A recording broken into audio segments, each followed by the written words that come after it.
सातवां अध्याय नंदकेश्वर शिवलिंग महात्म्य वर्णन। ऋषि बोले, हे सूत जी, वैशाख शुक्ल सप्तमी को नर्मदा नदी पर गंगा जी क्यों आती हैं? नंदकेश्वर जी किस प्रकार प्रसिद्ध हुए, यह सब आप हमसे स्वयं कहिए। सूत जी कहने लगे, एक ऋषि का नामक ब्राह्मण कन्या थी जो विवाह होने पर विधवा हो गई। तब उसने शिव जी का व्रत धारण कर पार्थिव लिंग पूजा आरंभ किया और कठिन तप आरंभ किया। उसी समय मायावी नामक श्रेष्ठ दैत्य ने आकर उनसे काम विहार की प्रार्थना की, परंतु वे परम सिद्ध भक्ता थी। उन्होंने काम दृष्टि से उसे नहीं देखा और शिव जी के ध्यान में लग गई। ब्राह्मणी द्वारा अपमानित दैत्य ने अपना तिरस्कार समझ उसे भयानक रूप दिखाया, बहुत सा दुर्वचन कहा, परंतु उससे कुछ भयभीत नहीं। वो ब्राह्मणी और तीव्र गति से शिव शिव जपने लगी। अपने धर्म की रक्षा के लिए शिव जी के शरण में गई। शरणागत वत्सल शंकर जी के प्रकट होकर काम से व्याकुल उस मूढ़ दैत्यपति को उसी समय भस्म कर दिया। ब्राह्मणी वर मांगने को कहा। ब्राह्मणी हाथ जोड़कर सिर झुकाकर शिव जी की स्तुति करने लगी। ऋषिका ने कहा, हे देवों के देव महादेव, दीन बंधु, भक्त रक्षक, आप इस मूढ़ नामक दैत्य से मेरा धर्म बचाया है तथा संसार के रक्षक है। आप इस दैत्य को मारा है। हे नाथ, मैं यह वर मांगती हूँ, मुझे अपने चरणों में लगा अपनी अविनाशी भक्ति प्रदान कीजिए। इससे मैं अधिक मैं आपसे और क्या मांगूं?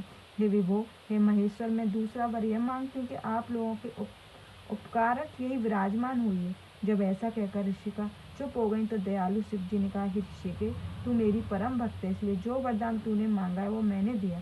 शिव जी को प्रकट हुआ जानकर उसी समय ब्रह्मा विष्णु आदि देवता वहां आ गए। उन्होंने हाथ जोड़कर शिव जी की स्तुति की।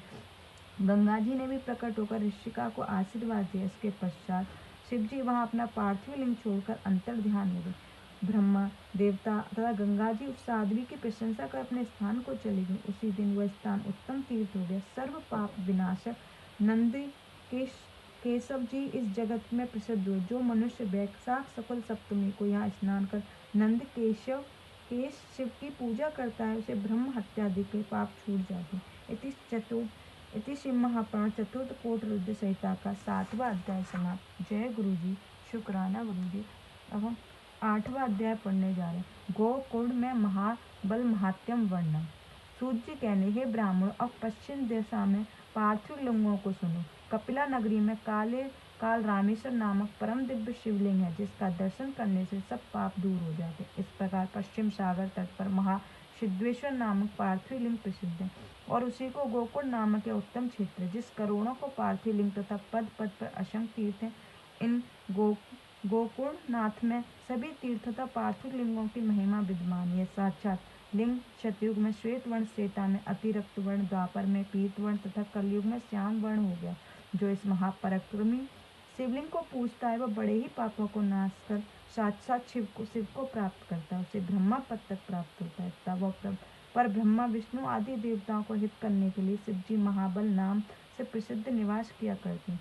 जैसे राक्षस रावण ने घोर तप द्वारा वर प्राप्त कर गोकर्ण में लिंग का गढ़ नामक रूप से स्थापित किया था। यह ब्रह्मा विष्णु आदि सभी देवता महेश, विश्वदेवा, मरद गण आदि, वसु, अग्नि कुमार तथा तारा गणों से सहित चंद्रमा, यम, मृत्यु, चित्रगुप्त तथा अग्नि आदि सब देवता को गंगा आदि नदियों सहित वरुण जी और भद्रकाली जी के चंडका आदि देवियों सहित आकर वहां शिव जी की पृथ्वी सब द्वारों पर स्थित रहती है। सभी उन महाबल नाम वाले शिव जी को प्रणाम करते तथा अभिलाषित मनोरथों को पार कर सुख पूर्वक रमण करते हैं। इस प्रकार गोकुलनाथ शिवलिंग को मोक्ष का द्वार कहा गया है।